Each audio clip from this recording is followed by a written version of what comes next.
지금 여러분 집에서 제일 오래된 물건이 뭡니까? 그거 왜 아직 갖고 계십니까? 버리려고 손에 들었다가 다시 내려놓은 적 있지 않습니까? 그 순간 여러분 손을 멈추게 한 그 마음. 그게 지금 자녀와의 관계를 망가뜨리고 있습니다. 자녀에게 온 정성을 다 쏟았습니다. 반찬도 해주고 용돈도 주고 아프면 달려가고 걱정되는 마음에 전화도 자주 했습니다. 그런데 돌아오는 건 고마움이 아니었습니다. 엄마 좀 그만해. 아빠 됐어. 나도 알아서 해. 심하면 전화도 안 받습니다. 대체 뭘 잘못한 걸까요? 이만큼 해줬는데 왜 원망만 돌아오는 걸까요? 지금 집안을 한번 둘러보십시오. 거실 한쪽에 쌓여 있는 상자들, 베란다 구석에 놓인 오래된 가전제품, 옷장 안에서 몇 년째 꺼내지 않는 옷들, 서랍 깊숙이 들어가 있는 오래된 편지와 영수증들. 이것들이 그냥 물건이라고 생각하실 수 있습니다. 하지만 이 물건들 하나하나에는 여러분도 모르게 아주 깊은 감정이 묻어 있습니다. 그리고 바로 그 감정이 지금 이 순간에도 여러분과 자녀 사이를 조용히 갈라놓고 있습니다. 오늘 이 이야기를 끝까지 들어보시면 물건을 버리지 못하는 사람의 마음이 자녀에게도 똑같이 작용하고 있다는 사실을 알게 되실 겁니다. 그리고 집안의 물건 하나를 정리하는 것만으로 자녀와의 관계가 어떻게 달라질 수 있는지도 함께 말씀드리겠습니다. 혹시 지금 이 이야기가 내 이야기 같다고 느끼신다면 구독과 좋아요 한 번만 눌러주십시오. 그러면 이런 이야기가 나올 때마다 여러분의 화면에 가장 먼저 뜹니다. 자, 그러면 먼저 여러분의 집안 이야기부터 시작하겠습니다. 한 가지 질문을 드리겠습니다. 여러분의 집에 있는 물건 중에서 지난 1년 동안 단 한 번도 손대지 않은 물건이 몇 개나 될까요? 많은 분들이 글쎄 서너 개쯤 하고 생각하실 겁니다. 하지만 실제로 조사해보면 놀랍습니다. 우리가 집에 가지고 있는 물건 10개 중에 7개는 지난 1년간 단 한 번도 쓰지 않은 물건이라고 합니다. 나이가 들수록 이 숫자는 더 늘어납니다. 오랜 세월 살아온 집일수록 물건은 켜켜이 쌓이고 그 물건들 하나하나에는 시간의 무게가 실려 있기 때문입니다. 그런데 여기서 중요한 것이 있습니다. 물건을 많이 가지고 있는 것 자체가 문제가 아닙니다. 문제는 그 물건을 버려야 한다는 것을 머리로는 알면서도 마음이 허락하지 않는 상태, 바로 그 상태입니다. 심리학에서는 이것을 소유 효과라고 부릅니다. 쉽게 말하면 사람은 자기가 가진 물건의 실제보다 훨씬 더 큰 가치를 매긴다는 것입니다. 똑같은 컵이라도 남의 것일 때는 그냥 컵인데 내 것이 되는 순간 이건 특별한 컵이 됩니다. 내가 가진 것은 곧 나의 일부가 되기 때문입니다. 나이가 들수록 이 마음은 더 강해집니다. 왜냐하면 물건 하나하나에 엮인 기억이 많아지기 때문입니다. 젊은 사람에게 낡은 컵은 그냥 낡은 컵입니다. 하지만 30년을 함께한 사람에게 그 컵은 아이가 처음 물을 마시던 컵이고 남편과 신혼 시절에 함께 쓰던 컵이고 그 시절의 부엌 풍경 전체가 담긴 컵입니다. 그래서 물건을 버린다는 것은 물건을 버리는 것이 아니라 그 시절을 버리는 것처럼 느껴집니다. 그 시절의 나를, 그 시절의 관계를, 그 시절에 행복했던 순간을 쓰레기 봉투에 넣는 것 같은 기분이 드는 것입니다. 이것은 게으름이 아닙니다. 집착도 아닙니다. 이것은 사랑의 흔적입니다. 문제는 이 사랑의 흔적이 너무 많이 쌓이면 지금 살아가는 공간이 과거에 갇히게 된다는 것입니다. 현재의 삶을 위한 공간이 사라지고 과거의 기억을 보관하는 창고가 되어버린 집. 그런 집에서 사는 사람의 마음도 서서히 과거에 머물게 됩니다. 그렇다면 물건을 못 버리는 사람들의 마음 속에는 대체 무엇이 있는 걸까요? 이것을 알아야 다음 이야기가 이해됩니다. 물건을 못 버리는 분들을 살펴보면 놀라울 정도로 비슷한 마음을 가지고 계십니다. 그리고 이 마음이 바로 조금 뒤에 말씀드린 자녀와의 관계에서도 정확히 같은 방식으로 되풀이됩니다. 그러니 이 부분을 주의 깊게 들어주십시오. 첫 번째 마음은 혹시 나중에 필요하면 어쩌지라는 불안입니다. 이것은 앞으로 무슨 일이 생길지 모른다는 막연한 두려움에서 오는 것입니다. 이걸 버렸는데 나중에 필요해지면 어떡하지? 다시 사려면 돈이 드는데, 없으면 불편할 수도 있는데, 이런 생각이 꼬리를 물면 결국 아무것도 버리지 못합니다. 그런데 가만히 생각해 보십시오. 10년 동안 한 번도 쓰지 않은 물건이 앞으로 10년 안에 필요해질 일이 과연 있을까요? 거의 없습니다. 하지만 불안이라는 감정은 그렇게 따져보는 것을 허락하지 않습니다. 만에 하나라는 생각만으로 물건을 붙잡게 만듭니다. 이 불안의 밑바닥에는 물건에 대한 걱정만 있는 것이 아닙니다. 나이가 들면서 느끼는 내가 점점 뭔가를 잃어가고 있다는 상실감이 물건에 옮겨 붙는 것입니다. 건강도 예전 같지 않고 체력도 떨어지고 사회에서의 역할도 줄어드는 가운데 물건이라도 가지고 있으면 뭔가를 잃지 않은 것 같은 안도감을 느끼는 것입니다. 두 번째 마음은 이건 내가 고생해서 산 건데라는 아까움입니다. 특히 어렵게 살았던 시절을 겪으신 분들에게 이 마음이 강합니다. 없어서 못 먹고 없어서 못 입던 시절을 지나온 사람에게 물건은 단순한 물건이 아닙니다. 그것은 내가 고생한 증거이고 내가 이만큼 일궈냈다는 훈장이며 다시는 그 시절로 돌아가지 않겠다는 다짐이기도 합니다. 그래서 이게 얼마짜리인데 버려, 이거 그때 얼마나 아껴서 산 건데라는 말이 나옵니다. 물건이 지금 쓸모가 있는지를 보는 것이 아니라 그 물건을 손에 넣기 위해 과거에 내가 얼마나 애썼는지를 보는 것입니다. 이미 들인 정성이 아까워서 지금은 필요 없다는 것을 알면서도 차마 놓지 못하는 마음. 누구나 한 번쯤 느껴보셨을 겁니다. 그리고 세 번째 마음. 이것이 가장 깊습니다. 이것을 이해하셔야 오늘 이야기의 핵심이 풀립니다. 이걸 버리면 그 사람과의 연결이 끊어지는 것 같아서라는 두려움입니다. 아이가 처음 신었던 신발, 돌아가신 어머니가 주셨던 그릇, 남편과 처음 여행 갔을 때 사온 기념품, 이런 물건들은 물건이 아니라 사람과 사람 사이의 다리입니다. 이것을 버린다는 것은 그 다리를 끊는 것 같은 죄책감을 불러일으킵니다. 특히 자녀와 관련된 물건이 그렇습니다.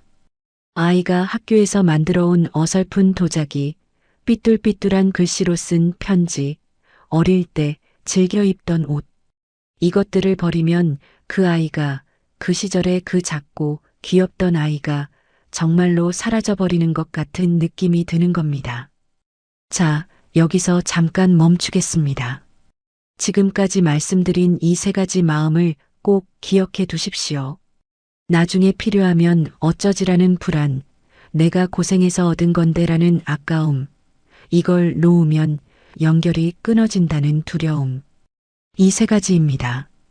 왜 기억하셔야 하느냐고요? 지금부터 드리는 이야기를 들으시면 이 세 가지 마음이 물건이 아닌 전혀 다른 곳에서 똑같이 작동하고 있다는 것을 알게 되실 겁니다. 그리고 그 순간 아마 등골이 서늘해지실 수도 있습니다. 물건을 못 버리는 부모에게는 자녀에게도 못 놓는 것이 있습니다. 그것은 바로 부모로서의 역할입니다. 한번 솔직하게 자신에게 물어보십시오. 결혼한 자녀에게 밥은 제대로 먹고 다니냐고 물으신 적이 있습니까? 요즘 피곤해 보이는데 병원은 갔냐고 하신 적이 있습니까? 그 돈을 그렇게 쓰면 어떡하냐고 한마디 하신 적은요? 애를 그렇게 키우면 안 된다고 조언을 하신 적은요? 이 모든 말은 사랑에서 나옵니다. 그것은 의심의 여지가 없습니다. 하지만 이 말들의 밑바닥에는 방금 말씀드린 물건을 못 버리는 마음과 정확히 같은 구조가 깔려 있습니다. 혹시 내가 안 챙기면 큰일 나면 어쩌지? 이것은 물건에서의 나중에 필요하면 어쩌지와 같은 불안입니다. 내가 이만큼 키웠는데 내 말을 들어야지. 이것은 내가 고생해서 산 건데라는 아까움과 같은 마음입니다. 이 아이와의 관계를 놓치면 안 돼. 이것은 물건을 버리면 그 사람과의 연결이 끊어지는 것 같다는 바로 그 두려움입니다. 보이십니까? 물건을 대하는 방식과 자녀를 대하는 방식이 놀라울 정도로 닮아 있다는 것이 집안에 쌓인 물건은 눈에 보이기 때문에 정리 좀 해야 하는데 하고 알아차리기라도 합니다. 하지만 자녀에게 놓지 못하는 부모의 역할은 눈에 보이지 않습니다. 오히려 나는 좋은 부모니까 사랑하니까 당연히 이래야지라는 생각으로 감싸져 있어서 문제가 있다는 것 자체를 모르는 경우가 대부분입니다. 그런데 말입니다. 부모의 이 마음을 자녀는 어떻게 받아들이고 있을까요? 이 부분이 오늘 이야기에서 가장 듣기 불편하실 수 있는 대목입니다. 하지만 이것을 알아야 관계가 달라질 수 있으니 마음을 좀 열고 들어주십시오. 한 가지 이야기를 해드리겠습니다. 어느 40대 중반의 여성이 친구에게 이런 이야기를 했습니다. 엄마가 또 반찬을 잔뜩 보내셨어. 고맙지. 근데 솔직히 말하면 그 반찬통을 볼 때마다 무거워. 반찬이 무거운 게 아니라 그 안에 담긴 엄마의 기대가 무거운 거야. 반찬을 보내시면서 꼭 전화를 하셔. 그거 먹었냐? 그릇은 씻어서 돌려보내라. 요즘 애가 잘 먹냐? 남편은 뭐하냐? 반찬 하나에 10가지 걱정이 딸려와. 이 여성이 나쁜 딸일까요? 아닙니다. 이 여성은 엄마를 사랑합니다. 하지만 엄마의 사랑이 때로는 무겁게 느껴지는 것입니다. 이것이 바로 물건을 놓지 못하는 마음이 관계에서 작동할 때 벌어지는 일입니다. 부모가 자녀에게 놓지 못하는 것들이 구체적으로 무엇인지 한번 짚어보겠습니다. 첫째, 돌봄의 역할을 놓지 못합니다. 자녀가 30이 넘고 40이 되어도 부모의 눈에는 여전히 밥을 제대로 차려 먹을 줄 모르는 아이입니다.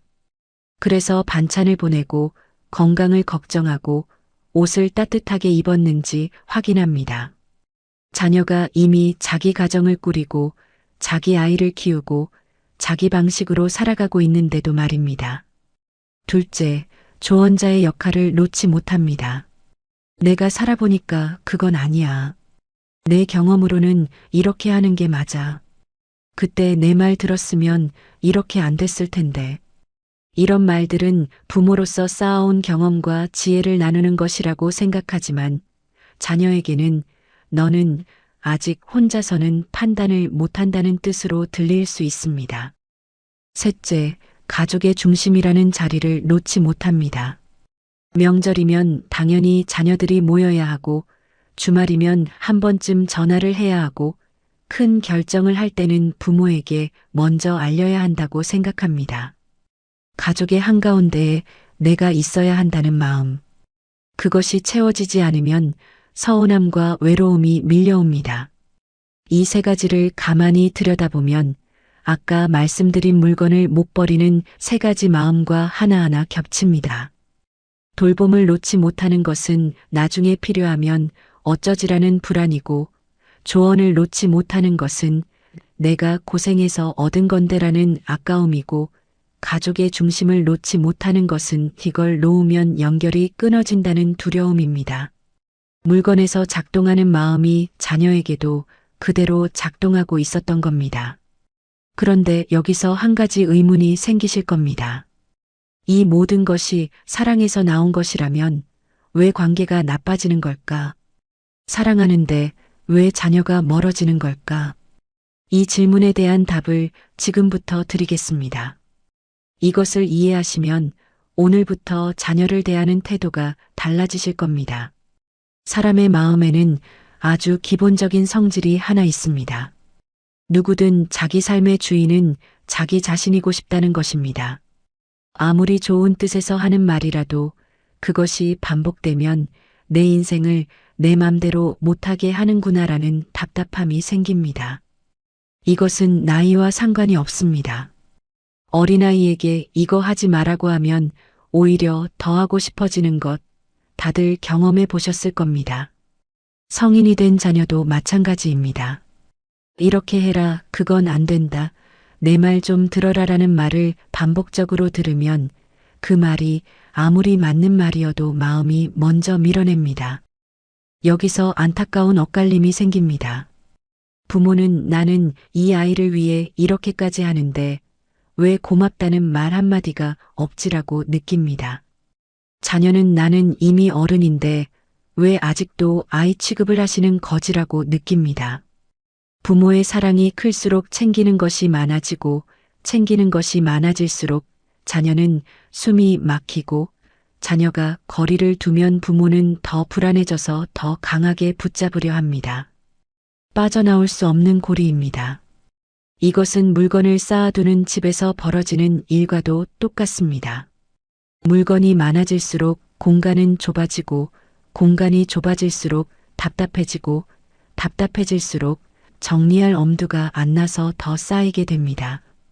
관계에서도 마찬가지입니다. 놓지 못하는 것이 많아질수록 관계의 공간이 좁아지고 좁아진 공간에서 서로 부딪히고 부딪힐수록 더 움켜쥐게 되는 것입니다. 그렇다면 자녀는 속으로 무슨 생각을 하고 있을까요? 부모에게 차마 하지 못하는 말이 있습니다. 이것을 아시는 것과 모르시는 것은 앞으로의 관계에서 하늘과 땅 차이입니다. 자녀가 입 밖에 내지 못하는 속마음 3가지를 말씀드리겠습니다. 첫 번째 속마음. 엄마 아빠의 사랑이 부담스럽습니다. 자녀들은 이 말을 절대 입 밖에 내지 못합니다. 부모님의 사랑이 부담스럽다는 말은 세상에서 가장 못된 말이라고 생각하기 때문입니다. 하지만 속으로는 이렇게 느끼고 있을 수 있습니다. 전화가 올 때마다 또 뭘 챙기라고 하시려나 하는 긴장감, 명절이 다가올 때마다 느껴지는 막연한 부담감, 부모님 앞에서는 항상 착한 아들, 착한 딸 역할을 해야 한다는 피로감, 이것들이 쌓이면 자녀는 조금씩 연락을 줄입니다. 전화를 안 받거나 답장이 늦어지거나 찾아오는 횟수가 줄어듭니다. 부모 입장에서는 이것이 요즘 애들은 부모한테 관심이 없다로 보입니다. 하지만 많은 경우 그것은 관심이 없는 것이 아니라 사랑의 무게를 잠시 내려놓고 숨을 고르고 싶은 것입니다. 두 번째 속마음. 저를 믿어주셨으면 좋겠습니다. 부모가 계속 걱정을 하고 조언을 하는 것은 자녀 입장에서 보면 아직 너를 못 믿겠다는 뜻으로 들립니다. 물론 부모의 마음은 전혀 그것이 아닙니다. 하지만 받아들이는 쪽의 느낌이 관계의 온도를 결정합니다. 35의 한 아들이 어머니에게 이런 말을 한 적이 있습니다. 엄마, 나도 이제 아빠야. 내가 아이를 키우고 있어. 나도 매일 고민하고 실수도 하고 그러면서 배우고 있어. 근데 엄마가 매번 그렇게 하면 안 돼 하시면 나는 아빠로서의 자신감이 바닥까지 내려가. 이 아들은 어머니를 미워한 것이 아닙니다. 다만 자기도 이제 한 가정의 가장으로서 제 몫을 하고 있다는 것을 인정받고 싶었던 것입니다. 세 번째 속마음. 이것은 조금 뜻밖으로 들리실 수 있습니다. 엄마 아빠도 엄마 아빠의 인생을 사셨으면 좋겠습니다. 자녀들이 바라는 것 중 하나는 부모가 자녀에게만 매달리지 않고 자기 자신의 인생을 즐기는 것입니다. 부모가 취미도 없이 친구도 없이 오직 자녀와 손주만을 낙으로 살아간다면 자녀에게는 그것이 어마어마한 짐이 됩니다. 내가 부모님의 유일한 기쁨이다라는 무게. 그것은 자녀에게 미안함과 의무감을 동시에 떠안기는 것입니다. 오히려 부모가 자기만의 취미가 있고 친구를 만나고 여행을 다니고 자기 인생을 즐기고 있으면 자녀는 훨씬 마음 편하게 부모에게 다가갈 수 있습니다. 엄마 아빠가 잘 지내고 계시니 다행이다라는 마음이 먼저 드는 것입니다. 여기까지 들으시면 이런 생각이 드실 겁니다. 그래, 알겠어. 그러면 대체 어떻게 하라는 거야? 관심도 보이지 말고 챙기지도 말고 그러면 부모는 뭘 하라는 거냐? 당연한 의문입니다. 지금부터 그 답을 드리겠습니다. 그리고 그 답은 다시 물건 정리로 돌아가는 데서 시작됩니다. 답은 의외로 가까운 곳에 있습니다. 물건을 정리하는 것부터 시작하십시오. 이것은 단순한 집 정리가 아닙니다. 이것은 마음의 정리이고 관계의 정리이며 인생 후반전을 위한 마음의 새 출발입니다. 바깥이 어지러우면 마음도 어지럽고 마음이 어지러우면 바깥도 어지러워집니다. 이것을 거꾸로 쓰면 물건을 정리하는 것만으로도 마음이 한결 가벼워지는 경험을 할 수 있습니다. 실제로 물건 정리를 시작하면 신기한 마음의 변화가 일어납니다. 처음에는 버리기 싫은 마음이 밀려옵니다. 이건 못 버려. 이건 아까워. 이건 추억이 있어서. 하지만 하나를 버리고 두 개를 버리고 서랍 하나를 비우고 나면 묘한 시원함이 찾아옵니다. 그리고 그 시원함은 물건에서 그치지 않고 마음 전체로 퍼져나갑니다. 이 물건을 버려도 그 시절의 기억은 사라지지 않는구나. 이 깨달음이 오는 순간 관계에서도 같은 깨달음이 열립니다. 자녀에게 이 역할을 내려놓아도 부모와 자녀 사이의 사랑은 사라지지 않는구나. 그렇다면 구체적으로 어떻게 해야 하느냐? 오늘부터 바로 쓸 수 있는 방법 3가지를 말씀드리겠습니다. 하나하나가 물건 정리에도 자녀와의 관계에도 동시에 쓸 수 있는 것들입니다. 첫 번째 방법. 이것이 지금의 나에게 필요한가를 기준으로 삼으십시오. 물건을 정리할 때 이것이 옛날에 나에게 소중했는가가 아니라 이것이 지금의 나에게 필요한가를 물어야 합니다. 옛날의 가치로 판단하면 아무것도 버릴 수 없습니다. 모든 물건에는 지난날의 이야기가 있으니까요. 하지만 지금의 쓸모로 따져보면 놀라울 정도로 많은 것이 내려놓아집니다. 관계에서도 마찬가지입니다. 이 역할이 예전에 필요했는가가 아니라 이 역할이 지금의 관계에 도움이 되는가를 물어야 합니다. 자녀가 어릴 때는 밥을 차려주고 옷을 입혀주고 숙제를 봐주는 것이 부모의 할 일이었습니다. 그때는 그것이 꼭 필요했습니다. 하지만 지금은 어떻습니까? 자녀가 이미 다 자라서 자기 삶을 꾸려가고 있는 지금, 그때와 같은 방식을 계속하는 것이 관계에 도움이 될까요? 도움이 되지 않는다면 고맙게 내려놓으십시오. 물건을 정리하듯이 지난 시절의 역할을 정리하는 것입니다. 두 번째 방법. 기억은 가슴에 남기고 물건은 보내주는 방식을 쓰십시오. 정리를 잘하시는 분들이 자주 쓰는 방법이 있습니다. 추억이 담긴 물건은 사진으로 한 장 찍어두고 물건 자체는 누군가에게 나눠주거나 보내준다는 것입니다. 기억은 사진 속에 그리고 내 마음 속에 남아있으니 물건이 없어도 그 시절은 떠올릴 수 있습니다. 관계에서도 이 이치가 통합니다.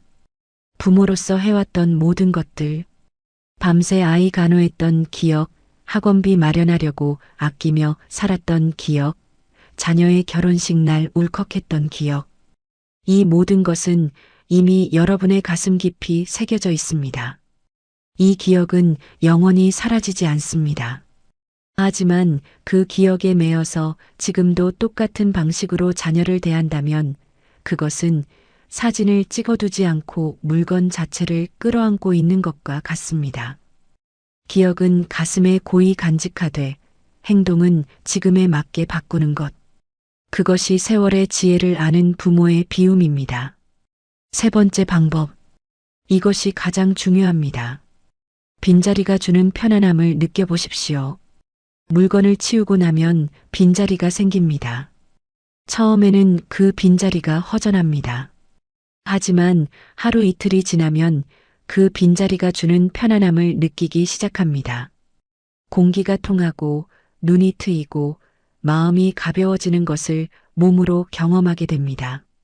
관계에서도 마찬가지입니다. 자녀에게 조언을 줄이고 챙기는 것을 줄이고 연락 횟수를 조금 낮추면 처음에는 불안합니다. 내가 연락 안 하면 얘가 나를 잊어버리는 것 아닐까? 내가 관심을 안 보이면 서운해하지 않을까? 하지만 놀라운 일이 일어납니다. 부모가 한 발짝 물러서면 자녀가 한 발짝 다가옵니다. 이것은 수많은 가정에서 되풀이되는 일입니다. 부모가 전화를 줄이면 자녀가 먼저 전화를 합니다.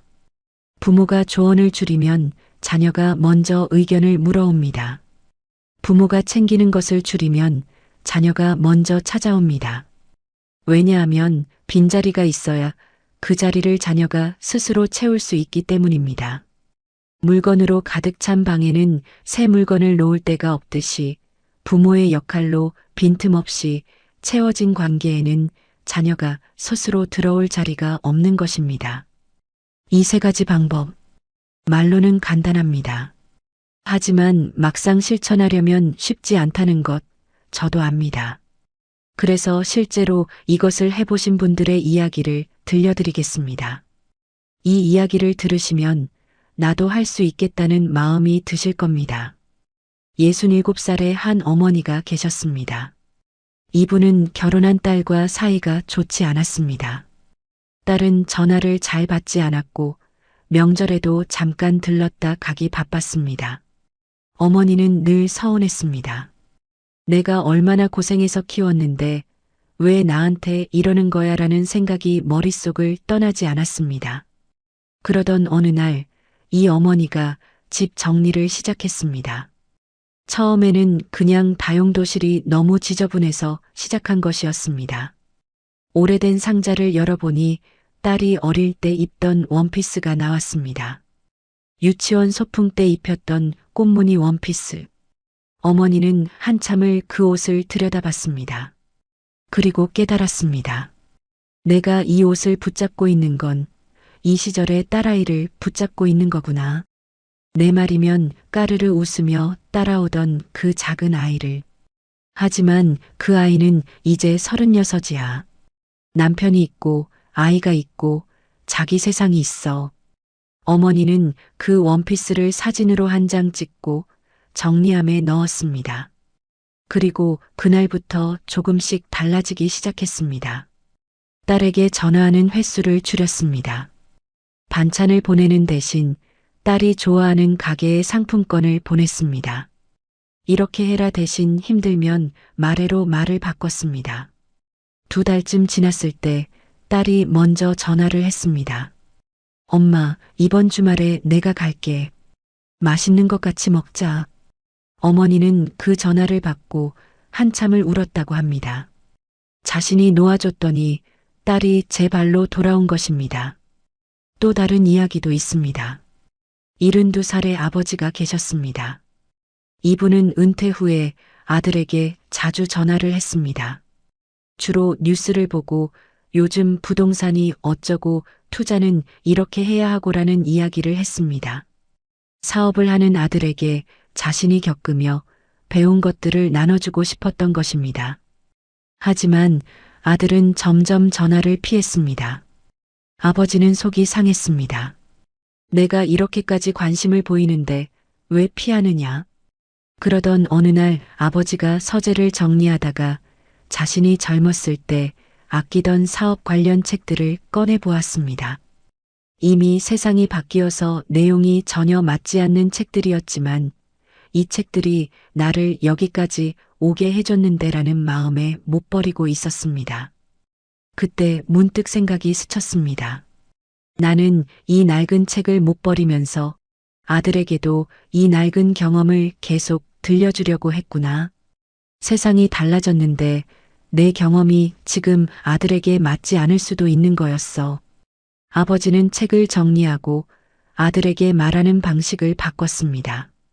요즘 사업은 어떻냐가 아니라 내가 요즘 관심 있는 것이 뭐냐고 물었습니다. 알려주려는 자세에서 들어주려는 자세로 바꾼 것입니다. 아들의 반응이 달라졌습니다. 아버지가 자기 이야기에 귀를 기울이자 오히려 아들 쪽에서 먼저 일 이야기를 꺼내기 시작했습니다. 아버지, 이것 좀 어떻게 생각하세요? 라는 말이 나오기 시작한 것입니다. 놓아줬더니 돌아왔습니다. 두 분의 이야기를 들으시면서 어떤 생각이 드셨습니까? 혹시 이런 마음이 드시지는 않았습니까?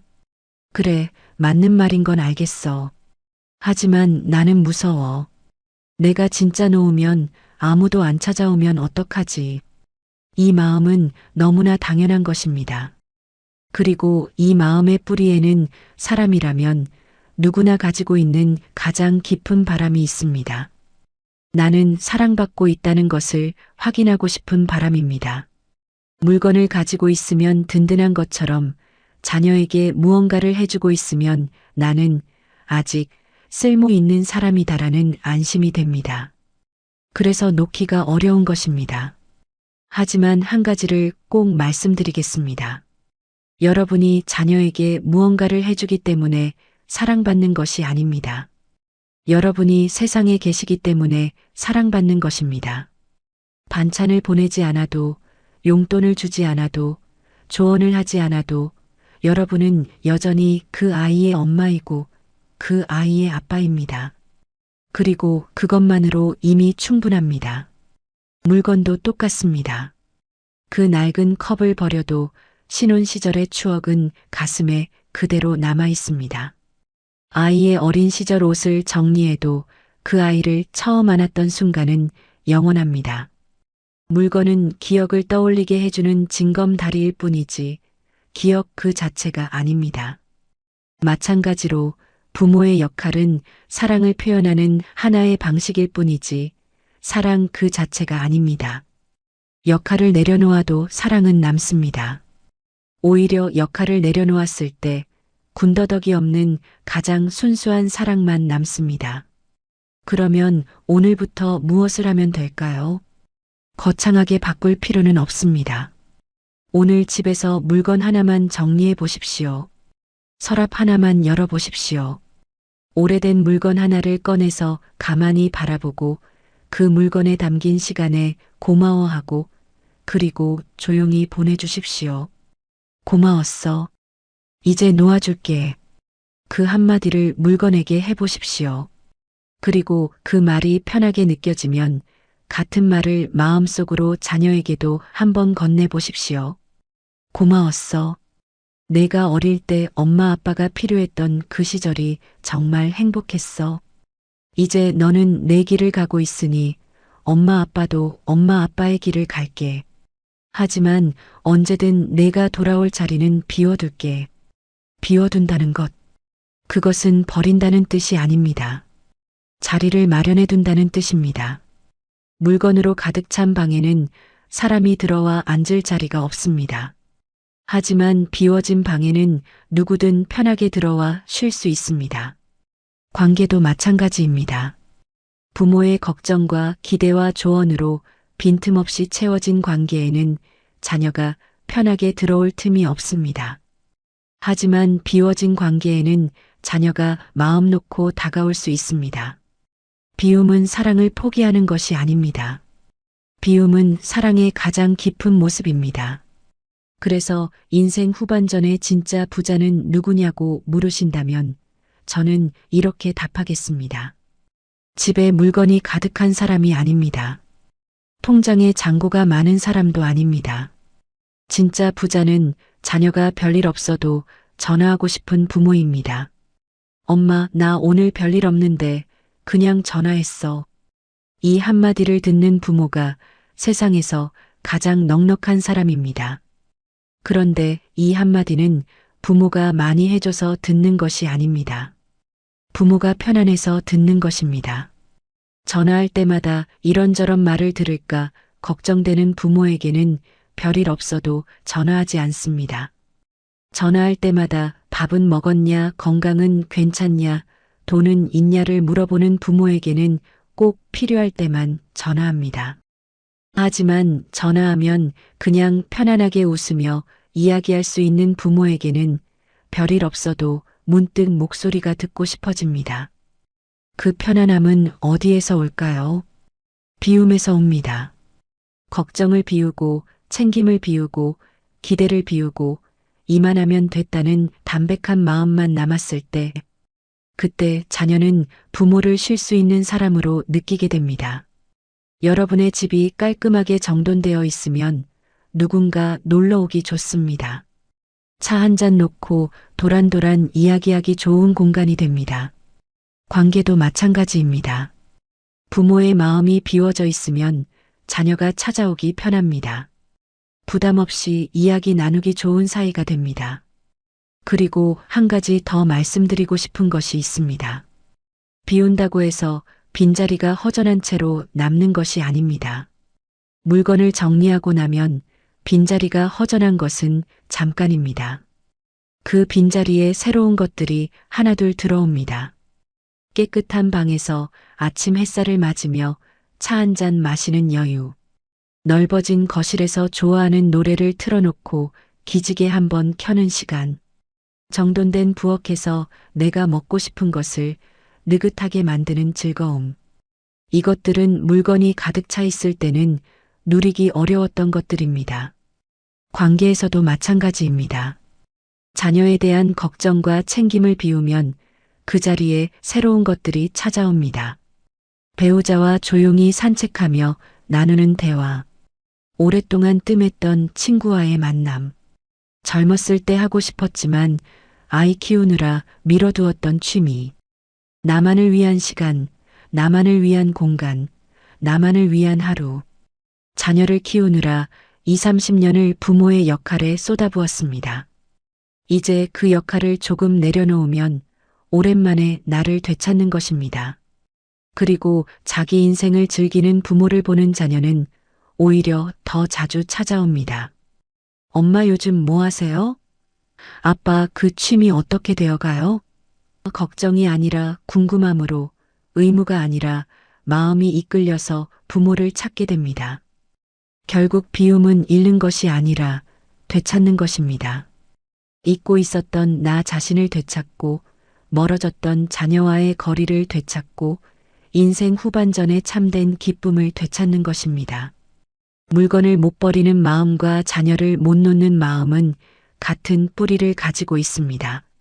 앞날에 대한 불안, 지난날에 대한 아까움, 사람과의 이어짐이 끊어질까봐 느끼는 두려움. 이 세 가지가 물건에도 자녀에게도 똑같이 작용합니다. 물건을 비우면 공간이 생기고, 공간이 생기면 마음이 편해지고, 마음이 편해지면 관계도 편해집니다. 자녀에게 해주는 것을 멈추라는 말이 아닙니다. 해주는 것의 방식을 바꿔보자는 것입니다. 직접 채워주는 것에서 자리를 비워주는 것으로, 가득 담아주는 사랑에서 넉넉히 비워주는 사랑으로, 낡은 물건에게 고마웠어. 이제 보내줄게라고 말하듯이 지난 시절의 부모 역할에게도 고마웠어. 이제 놓아줄게라고 말하는 것. 그것이 나이 들수록 더 깊어지는 가장 너그러운 사랑의 모습입니다. 물건을 놓으면 자리가 생기고 자리가 생기면 사람이 옵니다. 여러분이 비워둔 그 자리에 자녀가 웃으며 찾아오는 날이 생각보다 가까이 있을 것입니다. 오늘 이야기를 끝까지 들으신 여러분이라면 지금 머릿속에 떠오르는 물건이 하나 있으실 겁니다. 그 물건을 오늘 안에 꺼내 보십시오. 그리고 그 물건 앞에서 한 번만 물어보십시오. 이것이 지금의 나에게 필요한가? 그렇게 하신 뒤에 댓글에 딱 한 줄만 남겨주십시오. 오늘 하나 비웠습니다. 글로 쓰는 순간 그것은 생각이 아니라 실천이 됩니다. 적은 사람만이 진짜로 바뀝니다. 여러분이 남기신 그 한 줄을 다른 분도 보십니다. 나만 이런 게 아니었구나. 그 마음이 또 다른 분의 첫걸음이 됩니다. 혹시 주변에 이 이야기가 필요한 분이 떠오르신다면 조용히 보내주십시오. 직접 말하기 어려운 이야기일수록 영상 하나가 대신해 줄 수 있습니다. 구독과 좋아요는 저에게 큰 힘이 됩니다. 다음 이야기에서 또 뵙겠습니다. 감사합니다.